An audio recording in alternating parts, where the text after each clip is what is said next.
Градинката треба да биде втор дом за децата, а не место каде ќе се покажува сила и агресија.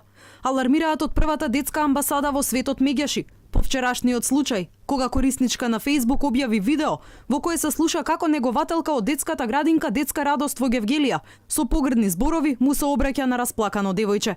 Децата треба да уживаат во градинките, а не да бидат жртви на малтретирање и тортура, велат од Мегјаши. Градинката треба да биде втор дом на децата. Треба децата тамо да се чувствуваат безбедни, сигурни, облеани со љубов, внимание и почит, а не да се травматизираат и родителите да не можат да се справат со ваков тип на непресметливо однесување од страна на некои од воспитувачите кои работат со децата. Ова според првиот човек на Мегјаши е уште еден во низата скандали кои го тресат Министерството за труд и социјална политика. Сведоци бевме на гризнато дете во Скопска градинка, бегство на малолетници и бременност кај штитенички од домот 25 мај, до трговија со деца и детска проституција, вели Змијанац. Многу скандали.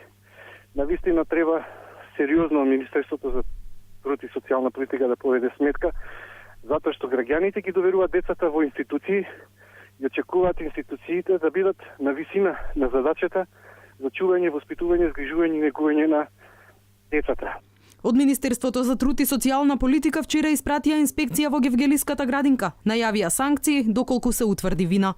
Директорката на градинката е задолжена да ја утврди фактичката состојба, односно ако најде докази дека со повредата на прописите е сторен прекршок, потешка повреда на работната дисциплина, неизвршување, несовесно и ненавремено извршување на работите и работните задачи или кривично дело, да поднесе барање за поведување на прекршочна постапка, иницијатива за покревање на дисциплинска постапка или пријава за сторено кривично дело.